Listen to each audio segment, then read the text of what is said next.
Hello বন্ধুরা, লৌকিক অলৌকিক বাংলা চ্যানেলে সবাইকে আবার স্বাগত। আগে একবার পোস্ট করেছিলাম, সবসময় সত্যি ঘটনার বদলে মাঝে মাঝে তোমাদের সঙ্গে ভূতের গল্পও শেয়ার করে নেব। তো এই রবিবার ঘটনা তো অনেকেই বলেছি, এই রবিবার তোমাদের জন্য নিয়ে এসেছি একটি ভূতের গল্প। কলমে তমাল বন্দ্যোপাধ্যায়, কণ্ঠে আমি সুদেষ্টা। চলো গল্পটা শুনি, আর কেমন লাগলো কমেন্ট বক্সে অবশ্যই কমেন্ট করে জানাবে। কেউ আছেন বাড়িতে? কেউ আছেন? বৃষ্টি পড়ছে মুষলধারে। হাতের ব্যাগটা দিয়ে কোনো রকমে মাথা ঢেকে বাড়িটার উঠোন পেরিয়ে আরও খানিকটা ভিতরে এগিয়ে যায় লোকেন। নিচের তলার শেডটার মধ্যে গিয়ে আগের চেয়েও অনেকটা গলা চড়িয়ে ডাক দেয়, কেউ আছেন? কুরিয়ার আছে। কোনো সাড়া শব্দ নেই। বৃষ্টি আর ঝোড়ো হাওয়ার শব্দে ওর গলাটা দোতলার লোকজনের কানে পৌঁছচ্ছে না নিশ্চয়ই। সিঁড়ির মুখটায় গিয়ে কুরিয়ার কুরিয়ার বলে আরও বেশ কবার ডাকে, কিন্তু কেউ তো বেরিয়ে আসছে না। খামের ওপর একটা ফোন নাম্বার লেখা ছিল, সেটাও তো ধরছে না কেউ। এ তো আচ্ছা মুশকিলে পড়া গেল। তার উপরে প্রতি সেকেন্ডে বৃষ্টির দাপট যেভাবে বাড়ছে, সঙ্গে হাওয়ার ঝাপটা, তাতে কাকভেজা শরীরে কাঁপুনি লাগছে রীতিমতো। আকাশে মেঘের অবস্থা ক্রমশ বিপজ্জনক হয়ে উঠছিল বটে, কিন্তু বৃষ্টিটা যে আচমকাই এভাবে হুড়মুড়িয়ে নেমে আসবে ভাবতেই পারেনি নীলিমা কুরিয়ার সার্ভিসের ডেলিভারি ম্যান লোকেন পালিত। হাতে যেহেতু এই একটা চিঠির ডেলিভারি বাকি ছিল, আর ঠিকানায় লেখা মল্লিকপাড়ার এই গলিটা স্টেশনের কাছেই, তাই ভেবেছিল চিঠিটা বাড়ির কারো হাতে ধরিয়ে দিয়ে ঝড়ের গতিতে সাইকেল চালাতে পারলে 5:30টার লোকালটা পেয়ে যাবে যা হোক করে। কিন্তু এই বাড়িটায় ঢুকে এসে তো পড়া গেল মহা ঝামেলায়। ডেকে কাজ না হওয়ায় বাইরের দিকে সিঁড়ি ভেঙে উঠতে শুরু করে লোকেন। দোতলায় উঠে কুরিয়ার কুরিয়ার বলে দুবার জোরে ডাকতেই ভেতর থেকে একটা বড়সড় ল্যাব্রাডর কুকুর বেরিয়ে এসে আবার ভিতরে চলে গেল। তারপরেই ঘরের ভেতর থেকে যাই বলে একটা ভাঙা ভাঙা পুরুষ কণ্ঠ কানে এলো। কয়েক মুহূর্তের মধ্যে এক 80 পেরোনো বৃদ্ধ বেরিয়ে আসে বারান্দায়। কে বলতে বলতে একটা হাঁটার লাঠিতে ভর দিয়ে এগিয়ে আসতে থাকে লোকেনের দিকে। কুরিয়ার আছে দাদু, নিয়ে তাড়াতাড়ি যদি একটা সই করে ছেড়ে দেন। তাড়াতাড়ি পারবো না ভাই, দেখতেই তো পাচ্ছ যা বয়স হয়েছে, ভালো করে হাঁটতে চলতে পারি না। আর কাছে এসে পুরো চশমাটা নাকের উপর তুলে ওর দিকে তাকায় বৃদ্ধ। তা তুমি তো সাধন না, তুমি এই এরিয়ায় নতুন নাকি? হ্যাঁ, আমার নাম লোকেন, এই কুরিয়ারে নতুন। সাধনদার বয়স হয়েছে তো কাজ ছেড়ে দিয়েছেন। ওহ, ভেতরে এসো। আর তাড়াতাড়ি করেই বা কী করবে, বাইরে যা বৃষ্টি পড়ছে। ভেতরে এসে সোফায় বসো, সইটা করে দিচ্ছি। কে এই ঝড় জলের মধ্যে আবার কে এলো? লাগোয়া ঘরের ভেতরে থেকে এক বৃদ্ধার গলা ভেসে আসে। কুরিয়ার সার্ভিসে চিঠি এসছে, যেরকম অন্ধকার করে এসেছে। তুমি চার্জার লাইটটা নিয়ে এসো তো। লোকেন এগিয়ে গিয়ে বসে সোফার পাশের চেয়ারটায়। চিঠিটা ব্যাগ থেকে বের করে রাখে সামনের টেবিলে। ছাপানো খাতাটা এগিয়ে দিয়ে আঙুল দিয়ে দেখিয়ে দেয় প্রাপকের সই করার জায়গাটা। বৃদ্ধা আলো নিয়ে এলো, কাঁপা কাঁপা হাতে সই করে চিঠিটা হাতে তুলে নেন বৃদ্ধ। অত্যধিক যত্নের সঙ্গে খামটার উপরে হাত বুলিয়ে প্রেরকের ঠিকানার ওপর থামেন। কার চিঠি? বৃদ্ধা বলেন। কার আবার? আমাদের আর কে আছে চিঠি লেখার? চিঠিটা ঠিক ওর পিছনে দাঁড়ানো মহিলার হাতে তুলে দিয়ে সামনের দিকে মাথা ঝুঁকিয়ে বসেন মানুষটা। কি লিখেছে পড়ো তো দেখি। চশমাটার যা অবস্থা, এই আলোয় কিছুই আমার চোখে ধরবে না। বৃদ্ধার শরীরের ভাষা পাল্টে যায় মুহূর্তে। তার চোখেও ভারী চশমা। চিঠিটাকে চার্জার লাইটের একেবারে কাছে নিয়ে গিয়ে পড়তে শুরু করে। পরম পূজনীয় মা ও বাবা, আশা করি তোমরা দুজনেই ভালো আছো। প্রতিবারের মতো এবারও মাসের 26 তারিখে তোমাদের অ্যাকাউন্টে টাকাটা ক্রেডিট করা হয়ে গেছে। শম্ভুদাকে দিয়ে সময় সুবিধে মতো তুলিয়ে নিও। বাবা, বাঁ চোখের ছানি অপারেশনটা এবার করিয়ে নিও, দামি বিদেশি লেন্সটাই লাগিও, খরচ নিয়ে একদম চিন্তা করবে না। আর মা, তুমি তোমার সব ওষুধ ঠিকমতো খাচ্ছ তো? অপারেশনটার পর তোমাকে নিয়ে সব সময় চিন্তায় থাকি। ঠিকমতো খাচ্ছ দাচ্ছ তো? যত্ন নিচ্ছ তো শরীরের? দূরে আছি বলে এমন কখনো ভেবো না তোমাদের কাছে নেই। আমাদের নিয়ে চিন্তা করবে না, আমরা তিনজনেই এখানে ভালো আছি। প্রণাম নিও, ইতি তোমাদের তনা। ডুকরে ওঠেন বৃদ্ধা। হাত থেকে খসে পড়ল চিঠিটা। হাত দিয়ে কান্নাটা আটকে প্রায় ছুটে ঘরের ভেতর চলে গেলেন। কি হলো মাসিমার? অবাক হয়ে বৃদ্ধের দিকে তাকায় লোকেন। কিছু না, ছেলে চিঠি পড়ে নিজেকে সামলাতে পারেনি আর কি। আপনাদের ছেলে বাইরে থাকেন তাই তো? বেঙ্গালুরুর ঠিকানা দেখলাম, সে কি আসে না? কাজের চাপে আসতে পারে না তাই তো? আসবে কি করে, সে তো আর নেই। নেই মানে কি বলছেন? বুঝতে পারছি না। নেই মানে আছে, কিন্তু এই দুনিয়ায় আর নেই। নতুন গাড়ি কেনার পর ছেলে আর বউকে নিয়ে নিজে ড্রাইভ করে আলেপ্পি যাচ্ছিল, উল্টো দিক থেকে একটা ট্রাকের সঙ্গে মুখোমুখি ধাক্কায় সব শেষ হয়ে যায়। গলা আটকে আসে বৃদ্ধের, ঘোলাটে চোখ দুটো ভরে ওঠে জলে। শেষ বলতে তাহলে এই চিঠিটা? চোখের পরিধিতে চাপ দিয়ে বড় বড় চোখে তাকায় লোকেন। হ্যাঁ, ওই পাঠিয়েছে, প্রতি মাসেই পাঠায়। মাসের ঠিক 26 তারিখে আমাদের ব্যাংকের বইয়ে টাকা পাঠিয়ে দেয়। বুড়ো বাবা মায়ের প্রতি দায়িত্বে কোনো ত্রুটি রাখে না। লোকেনকে আঁতকে উঠতে দেখে কিছুটা যেন বিরক্ত স্বরে বৃদ্ধ বলেন, কি হলো? এতে অবাক হওয়ার কি আছে? যারা এই দুনিয়ায় নেই তারা কি চিঠি লিখতে পারে না? না না, আমি তা বলিনি, না মানে বলতে চাইনি। আজকে বছর 3 উপর হলো আমাদের তনা নেই। তাহলে প্রতি মাসে এই চিঠিগুলো লেখে কে? আমার ব্যাংক অ্যাকাউন্টে কে পাঠায় টাকা? ওর মায়ের অপারেশনের সময় কে অতগুলো টাকা পাঠিয়েছিল? কেন, কোনো সন্দেহ আছে নাকি? কে সন্দেহ করছে? তুমি? হালকা কাঁপতে থাকা মুখটা লোকেনের উপর স্থির করে বৃদ্ধা। না না, সন্দেহ করিনি, এরকম তো শুনিনি, তাই ভাবছিলাম।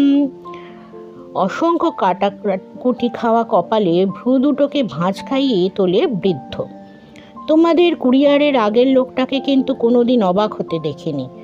আমাদের সঙ্গে অবশ্য 2-1বারই দেখা হয়েছে, কথা হয়েছে, 2 মিনিটের বেশি না। তনার সব চিঠিপত্র তো শম্ভুই নেয়, ওই সব করে। সে আবার কোথায় গেল? এত দেরি তো করে না। গলা শুকিয়ে কাঠ লোকেনের, কি বলবে বুঝে উঠতে পারছে না। বৃদ্ধের গলার স্বরে মেঘের ঘড়ঘড়ানি যেন। কাছেই কোথাও বাজ পড়ল সশব্দে। কেঁপে ওঠে লোকেনের সারা শরীর, শিরদাঁড়া ওঠে শিরশিরিয়ে। পেছনের সিঁড়িতে কারো একটা উঠে আসার শব্দ, ফিরে তাকায় সে। একটা লোক হাতে বড় একটা ছাতা নিয়ে উঠে এসে দাঁড়ায় কাক ভেজা অবস্থায়। শিরিঙ্গে রোগা, প্রায় 6 ফুট লম্বা, একটা ফর্সা মতো লোক। বাঁ হাতে একটা টর্চ, ডান হাতে ভিজে ছাতাটা বন্ধ করে এক কোণে রেখে এগিয়ে এসে দাঁড়ায় লোকেনের ঠিক পাশে। বৃদ্ধের দিকে তাকিয়ে বলে, সব ঠিক আছে তো? ফোনটা বাড়িতে ফেলেই বেরিয়ে এসেছিলাম। অর্ধেকের বেশি রাস্তা এসে পড়ে যখন খেয়াল হলো তখন বৃষ্টিটা এমন হুড়মুড়িয়ে নেমে এসেছে যে আর বাড়ি ফেরার অবস্থা ছিল না। তাই কিছুটা একটা শেডের নিচে কিছুক্ষণ দাঁড়িয়ে এদিকে দেরি হয়ে যাচ্ছে বুঝে চলে এলাম। না না, তেমন তৈরি হয়নি। এই ঝড় বৃষ্টির মধ্যে কি আর ঘড়ি ধরে সব কিছু করা সম্ভব নাকি? লোকেনের দিকে তাকিয়ে বৃদ্ধ বলে, এই ভদ্রলোক চিঠি দিতে এসেছেন। কে আপনি? লোকটার ভারী গলায় জিজ্ঞাসা করে লোকেনকে। কবজিতে সোনার বালা, শূন্যে ছাড়া হাড় সর্বস্ব হাতটা খানিকটা তুলে বৃদ্ধা বলেন, এই ছেলেটা নীলিমা কুরিয়ারের চিঠি দিতে এসেছে, তনার চিঠি দিতে এসেছে। ও টাকাটা অ্যাকাউন্টে পাঠিয়ে দিয়েছে, তাই লিখেছে। আমাদের শরীরের যত্ন নিতে লিখেছে, ওর বাবার চোখের অপারেশনটা করিয়ে নিতে বলেছে। একে তো আগে দেখিনি। নীলিমা কুরিয়ার থেকে তো সেই সাধন বলে লোকটা আসতো। চেয়ার থেকে পিছনটা তুলে অর্ধেক উঠে দাঁড়ায় লোকেন। হ্যাঁ, এই লাইনটা সাধনদাই দিত এতদিন। উনি কাজ ছেড়ে দিয়েছেন, ওর জায়গায় আমি লেগেছি। এখন থেকে এদিকে সব চিঠি আমিই দিতে আসবো। লোকটা কোনো উত্তর দিল না। মুখটা ভাবলে সিন বাইরের দিকে তাকিয়ে বলল, যেভাবে বৃষ্টি হচ্ছে মনে হচ্ছে না রাতের আগে থামবে। হ্যাঁ, বৃষ্টি তো থামার নাম নেই। ছাতা আনিনি, তাই আটকে পড়েছি। দাদু দিদিমা বললেন বসে যেতে, তাই বসে আছি। কখন বেরোতে পারবো বুঝতে পারছি না। আমাকে ট্রেন ধরতে হবে। কিছু যেন একটা লক্ষ্য করে আচমকাই সচকিত হয়ে উঠল শম্ভু বলে এই লোকটা। দেওয়ালের গায়ে যেখানে ছাতাটা গুটিয়ে রেখেছিল সেদিকে হেঁটে গেল। ছাতাটা ওর দিকে বাড়িয়ে দিয়ে বলল, এই ছাতাটা নিন, তাড়াতাড়ি বেরিয়ে পড়ুন, না হলে আর ট্রেন পাবেন না। সারা রাস্তাটা স্টেশনে কাটাতে হবে, না হলে রাস্তায়। আর এক সেকেন্ডও বসে থাকবেন না, উঠে পড়ুন, এক্ষুনি উঠুন, চলুন, গেট অব্দি এগিয়ে দিয়ে আসছি। শটান উঠে দাঁড়ায় লোকেন। কিন্তু বাইরে যেভাবে বৃষ্টি হচ্ছে, তার সঙ্গে যেরকম এলোমেলো ঝোড়ো হাওয়া, তাতে এই ছাতা কোনো কাজেই আসবে না। তাছাড়া ব্যাগে কুরিয়ার ডেলিভারি স্লিপগুলো রয়েছে, টাকা পয়সা সব তো ভিজে মেচাকার হয়ে যাবে। মুখে কিছু বলতে পারে না, কিন্তু লোকটার দিকে তাকায় অসহায় চোখে। তারপর বলে, হ্যাঁ বেরোচ্ছি, কিন্তু একটা প্লাস্টিকের প্যাকেট মতো কিছু হবে? এই অবস্থায় বেরোলে আমার কাগজপত্র সব ভিজে নষ্ট হয়ে যাবে, তাই চাইছি পেলেই বেরিয়ে পড়বো। প্লাস্টিকের প্যাকেট কোথায় পাই এখন? বাইরে যেরকম অন্ধকার নেমে এসেছে, খুঁজে বের করাও তো অসম্ভব। লোকটা দ্রুত পায়ে এদিকে ওদিকে ছুটে বেরিয়ে যে কোনো একরকম পলিথিন প্যাকেট খুঁজতে লাগে। দ্রুত চক্কর মেরে কানায় কোনায় কোনায় টর্চ মেরেও যখন তেমন কিছু খুঁজে পায় না, তখন তাকে অস্থির দেখায়। কোনো অজানা কারণে ওকে ভয়ানক ব্যস্ত দেখায়। প্রতি মুহূর্তে যেন টেনশন বাড়ছে, মনে হয় ভীষণ মরিয়া, সারা দেহ জুড়ে ত্রস্ত ভাব। পলিথিন প্যাক পাওয়া যাক না যাক, বেরিয়ে পড়ুন এক্ষুনি।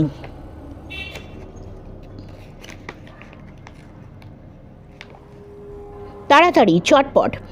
বিদ্যুতের ঝলকানিতে এক ঝলক মুখটা যেটুকু দেখা যায় তাতে স্পষ্ট এক ধরনের ভয়, উত্তেজিত ভাব। গলা ঝাঁকড়ে উঠে লোকটা, কি হলো? দাঁড়িয়ে আছেন কেন? আর এক মুহূর্তও দাঁড়ানো যাবে না, বলছি না আমার সঙ্গে আসুন। ব্যাগ ফ্যাগ যা আছে তুলে নিয়ে আমার পেছনে পেছনে আসুন, চলে আসুন। লোকটা আচমকা এতটা ব্যস্ততা দেখাচ্ছে কেন? হঠাৎ এরকম ব্যগ্র হয়ে উঠল কেন? থতমত খেয়ে গিয়ে দাঁড়িয়ে পড়ে লোকেন। বৃদ্ধার দিকে ঘাড় ঘুরিয়ে আসছি বলতে যাচ্ছিল, শম্ভু লোকটা চিৎকার করে উঠল, কি হলো ও কি করছেন? তাকাবেন না, পেছনের দিকে তাকাবেন না, খবরদার। আপনাকে কি বলছি, কানে শুনতে পাচ্ছেন না নাকি? কেন, কি করলাম? চলে যাওয়ার আগে দাদু দিদিমাকে জানিয়ে যেতে চাইছিলাম আর কি। কিছু জানাতে হবে না, যে কাজে এসেছিলেন সেটা যখন হয়ে গেছে, এবার আপনি এদিকে আসুন। ভুলেও আর কোনো দিকে না তাকিয়ে সোজা আমার দিকে চলে আসুন। না এলে কিন্তু আপনিই ভুগবেন। ভাবতেই পারছেন না কী রকম বিপদে পড়তে চলেছেন। মানে? কেন? কিসের বিপদ?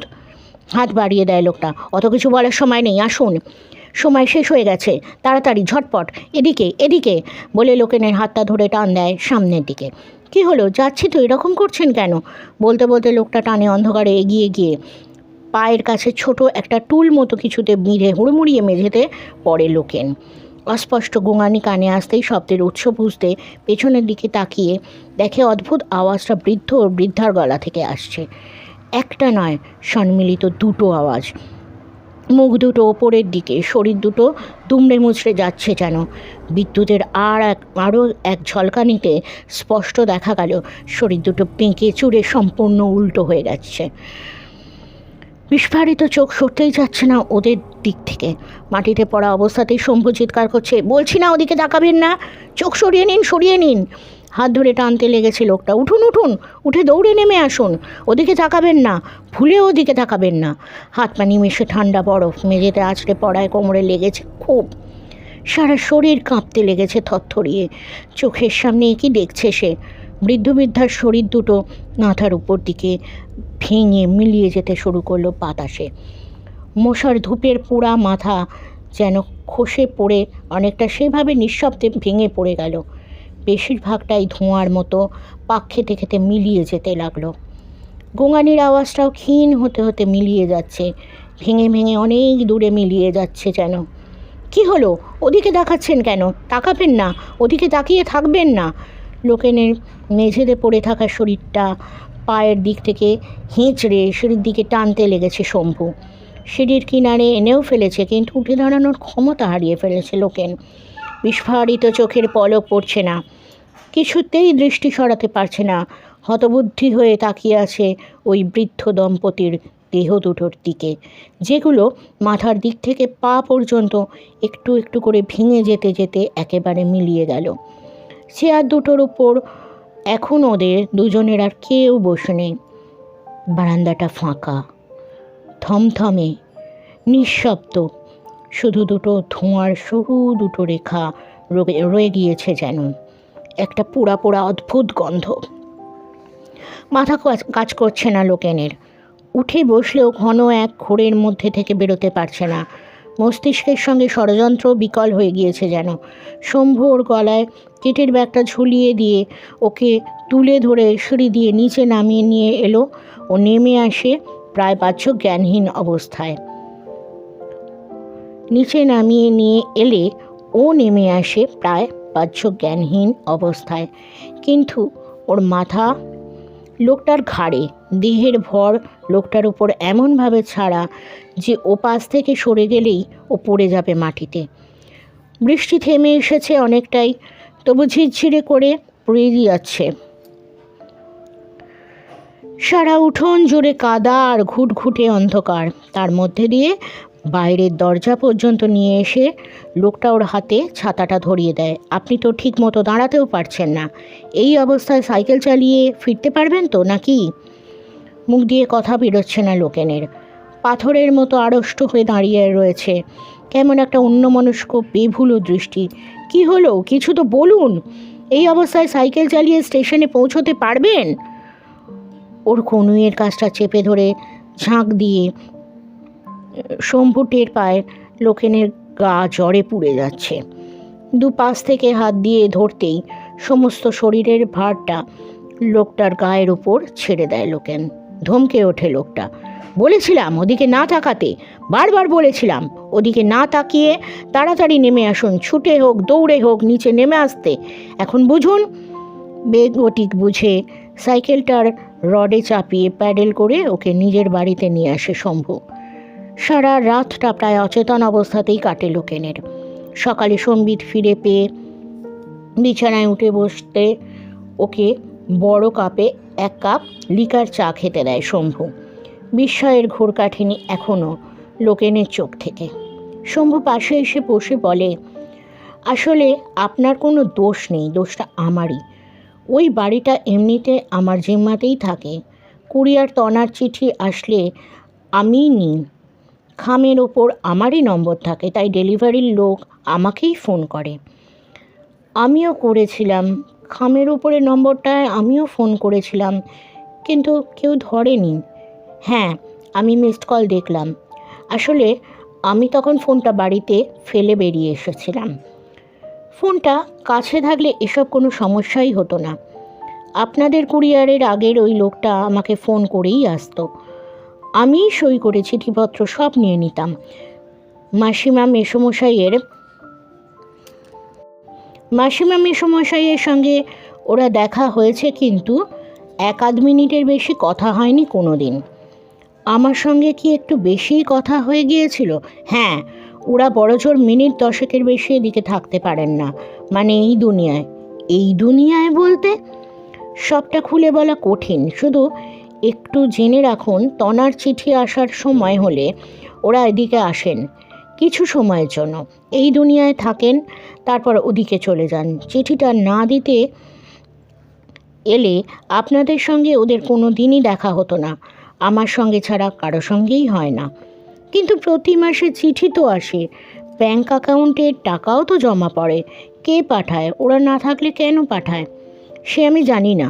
তনা বেঁচে থাকতে সেই যে শেষবার চিঠি এসেছিল, তখন মাসিমা মেসমশাই বেঁচে, চোখ অপারেশনও হয়েছিল মাসিমার, আমি সব ব্যবস্থা করে দিয়েছিলাম। তারপর তো ওরা চলে গেলেন, কিন্তু টাকা আসা থামলো না। প্রতি মাসে এই সময় নাগাদ চিঠি আসে, টাকাও ঢুকে যায় 26 তারিখে। হাঁ করে তাকিয়ে আছে লোকেন। শম্ভু বলে, ভেবো না, সেই টাকা আমি নিজের পকেটে পুরি। একটা পয়সাও এদিক ওদিক হলে আমার মারাত্মক কোনো ক্ষতি হয়ে যেতে পারে, তাই পুরোটাই ওই বাড়ির মেনটেন্যান্সের কাজে লাগাই। আর 10টা বাড়ির মতো মানুষের বাসের উপযুক্ত করে রাখি। বাড়িতে ল্যাব কুকুরটা আছে, ওটা তনার কুকুর, বাবা মার কাছে রেখে গিয়েছিল, ওটা দেখাশোনার ব্যাপার আছে। পাড়ার লোকজন জানে ওই বাড়িতে কেউ থাকে না, মানে ওই জানকী ব্যানার্জি আর ও স্ত্রী আর নেই। ও বাড়িটা তো একেবারে ভেতরে। তাছাড়া ও পাড়ার লোকজন নিজেদের নিয়েই ব্যস্ত, কে আর কার খবর রাখে আজকাল। তবে ওদের দেখা যায় তা তো নয়, এই আপনিই তো যেমন দেখতে পেলেন। শুকিয়ে আসা গলায় ঢোক গেলে লোকেন। তাহলে আমি এখন কি করব? সামনের মাসে যখন আবার চিঠি আসবে, কোন সাহসে ঢুকবো এই বাড়িতে? গেট খুলে ভেতরে পা দেওয়ার আগেও তো ভয়ে মরে যাব। না না, ভয়ের কিছু নেই। চিঠি হাতে পেলে তো আপনি আমায় আগে ফোন করবেন। বাড়ির সামনে এসে আর একটা ফোন করলেই আমি বেরিয়ে এসে চিঠি নিয়ে নেব। আপনি কি সারা দিন রাত ওই বাড়িতেই থাকেন? না, মানে আপনার তো নিজের বাড়ি ঘর আছে, নিজের কাজকর্ম। না, সব দিন রাত আর পারি কোথায়, তবু দিনে দুবার করে আমায় ওই বাড়িটায় যেতেই হয়। বাড়িটা সাফসুতরো রাখতে হয়, তার উপর আবার তনার কুকুরটা আছে, আমি না গেলে ওটাকে কে খাওয়াবে? আমার বন্ধুর শেষ স্মৃতি, ওটার মধ্যে দিয়েই তো ও আমাদের সঙ্গে যোগাযোগ রাখে। আটকে উঠে খানিকটা পেছনে সরে যায় লোকেন। ওর চোখে আতঙ্ক দেখে শম্ভু বলে, ভয়ের কিছু নেই, আমি ভূত প্রেত কিছু নই, তোমারই মতো মানুষ। আর মানুষ বলেই কৃতজ্ঞতায় কিছু তো একটা থাকে। এই ব্যানার্জি বাড়ির কাছে আমার ঋণ। আমার মা এদের বাড়ি কাজ করতেন, তাই ছাড়তে পারবো না। ছোটোবেলা থেকে ওই বাড়িতেই মানুষ, তো ওনার সঙ্গে বন্ধুত্ব। যতদিন বেঁচে আছি বাড়িটার দায়িত্ব আমাকেই নিতে হবে। তারপর কি হবে জানা নেই। খাটের কোণে লোকেনকে কাঠের মতো বসে থাকতে দেখে লোকটা বলে, বাড়িতে ফোন করে দিয়েছেন? কাল রাতে বাড়ি ফেরেননি, ওরা নিশ্চয়ই খুব চিন্তা করছে। হ্যাঁ হ্যাঁ, ঠিক ঠিক। পকেটে হাত রেখে ফোনটা বের করে বাড়িতে ফোন করে লোকেন। পরের ট্রেনটা ধরে ফেরার কথা জানিয়ে শম্ভুর দিকে তাকায় কৃতজ্ঞ চোখে। কাঁচুমাচু মুখে বলে, আপনাকে কি বলে যে ধন্যবাদ দেব জানা নেই দাদা। আপনি আমার জন্য যা করলেন সে আর কি বলবো। আশা করি আবার দেখা হবে সামনের মাসে আবার। শম্ভু মৃদু হাসে। লোকের নিজের সাইকেলটায় উঠে বেরোতে যাচ্ছিল, লোকটা ডাকে, পেছনে ডাকলাম, মাফ করবেন। যাওয়ার আগে আমি শুধু একটা কথাই বলে রাখতে চাই, যা দেখলেন, যা যা জানলেন, ভুলেও বাইরের কারোকে গিয়ে কিচ্ছু বলবেন না। একটা কথাও বাইরে বেরোলে কিন্তু আপনার ভয়ানক বিপদ হয়ে যাবে। জানবেন, হাওয়ার কিন্তু চোখ কান খোলা, এপারে হোক ওপারে, হাওয়া বইছে সব জায়গায়, তাই সাবধান। যাই হোক, ভালো থাকবেন। সামনের মাসে আবার এই সময় দেখা হবে। সমাপ্ত। কেমন লাগলো বন্ধুরা, কমেন্ট বক্সে অবশ্যই জানিও। তমাল বন্দ্যোপাধ্যায়ের লেখা বাড়িটায় গল্পটা আজ তোমাদের সঙ্গে শেয়ার করলাম। পরবর্তীকালে মাঝে মাঝে ভূতের গল্প নিয়ে আসব আমাদের ভৌতিক পরিবার লৌকিক অলৌকিক বাংলায়। আর যদি তোমাদের ভালো লেগে থাকে, প্রতিবারের মতো আমার ফ্যামিলির মেম্বার হয়ে উঠো, এক্সটেন্ডেড ফ্যামিলির।